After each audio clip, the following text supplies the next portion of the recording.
અમદાવાદ કાગડાપીઠ હત્યા મામલે વધુ એક સમાચાર મળી રહ્યા છે, તેની પર પણ નજર કરી લઈશું। કાગડાપીઠ પોલીસ સ્ટેશનના પીઆઈ સસ્પેન્ડ થયા હોવાના સમાચાર હાલ મળી રહ્યા છે।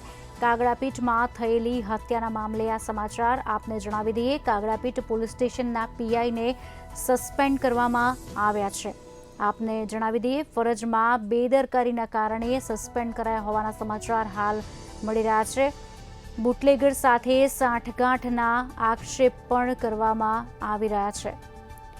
કાગડાપીઠ પોલીસ સ્ટેશનના પીઆઈને સસ્પેન્ડ કરવામાં આવ્યા છે। બેદરકારી દાખવી હોવાની ફરજમાં તે મામલે લઈને સસ્પેન્ડ કરવામાં આવ્યા હોવાની વાત સામે આવી છે। કાગડાપીઠમાં હત્યાના મામલે વધુ એક સમાચાર, જ્યાં જેની હત્યા કરવામાં આવી છે તેના પરિવારજનો અને અન્ય લોકો ત્યાં હાલ ઉપસ્થિત છે અને કહી રહ્યા છે કે ન્યાય મળે। બુટલેગર સાથે સાંઠગાંઠના આક્ષેપ પણ કરવામાં આવી રહ્યા છે। જો કે પીઆઈને સસ્પેન્ડ કરવામાં આવ્યો છે। પીઆઈને અરજી મળી હોવા છતાં પગલાં લીધા નથી, તે પણ એક મહત્વની વાત કહી શકાય કે કેમ પગલાં ન ભર્યા। કાગડાપીઠમાં થયેલી હત્યાના મામલે વધુ એક સમાચાર, જ્યાં પોલીસ સ્ટેશનના પીઆઈને સસ્પેન્ડ કરવામાં આવ્યા છે। બેદરકારી દાખવી છે કામમાં, આક્ષેપ પણ થઈ રહ્યા છે કે બુટલેગર સાથે સાંઠગાંઠ છે અને અરજી આપી હોવા છતાં પણ સવાલ એ થઈ રહ્યો છે કે શા માટે કોઈ પગલાં ન લીધા। આજ અંગે વિગત આપશે અમારા સંવાદદાતા વિશાલ મહેતા ફોન લાઈન પર જોડાઈ ચૂક્યા છે। વિશાલ, પીઆઈને આખરે સસ્પેન્ડ કરવામાં આવ્યા છે, બેદરકારી દાખવી છે, અરજી આપી છતાં પણ ક્યાંય પગલાં લીધા નથી, ઘણા સવાલ ઉભા થઈ રહ્યા છે, શું વિગતો?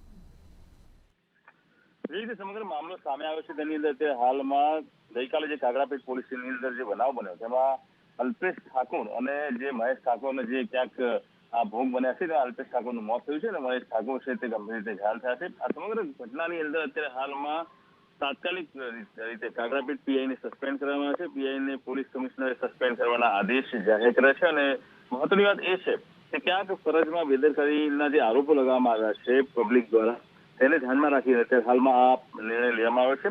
ત્યારબાદ તપાસ કરવામાં આવશે અને સાથે જ જે આરોપીઓને પકડવા માટેની કામગીરી છે તે કામગીરી પણ અત્યારે હાલમાં હાથ ધરવામાં આવી છે। 2 દિવસ પહેલા મારામારીની જે ફરિયાદ કરવામાં આવી હતી તેમાં યોગ્ય પગલાં ન લેવામાં આવ્યા હોવાની રજૂઆત ક્યાંક ફરિયાદી પક્ષે થઈ છે અને એટલા માટે અત્યારે હાલમાં તે સમગ્ર ઘટનાને ધ્યાનમાં રાખી અને પીઆઈને તાત્કાલિક સસ્પેન્ડ કરવા માટેના આદેશ કમિશનર દ્વારા જાહેર કરવામાં આવ્યો છે। જી વિશાલ, થોડાક સમય પહેલા જ આપની સાથે વાત થઈ હતી અને એક ત્યાં જે હાજર વ્યક્તિ હતા તેમને પણ પીઆઈએ બાંહેધરી લેખિતમાં આપી હતી કે બુટલેગરને છોડવામાં નહીં આવે ને જ્યાં સુધી તે પોલીસ સ્ટેશનમાં હાજર છે ત્યાં સુધી આ પ્રમાણેની કોઈ ઘટનાઓ ઘટવા નહીં દે, અને હવે એ સમાચાર મળી રહ્યા છે કે વ્યક્તિને એટલે જે પીઆઈ છે તેમને સસ્પેન્ડ કરી દેવામાં આવ્યા છે।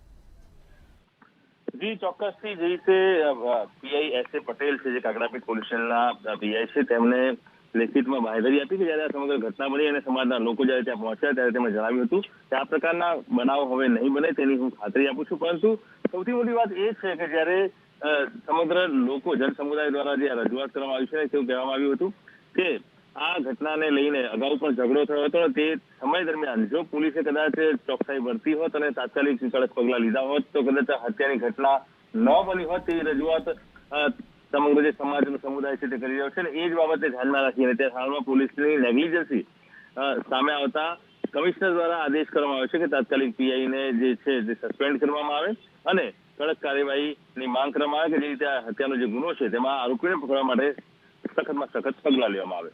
જી બરાબર, સમગ્ર માહિતી આપવા બદલ વધુ માહિતી આપની પાસેથી લેતા રહીશું તો આપને જણાવી દઈએ કાગડાપીઠ પોલીસ સ્ટેશનના પીઆઈને સસ્પેન્ડ કરવામાં આવ્યા છે।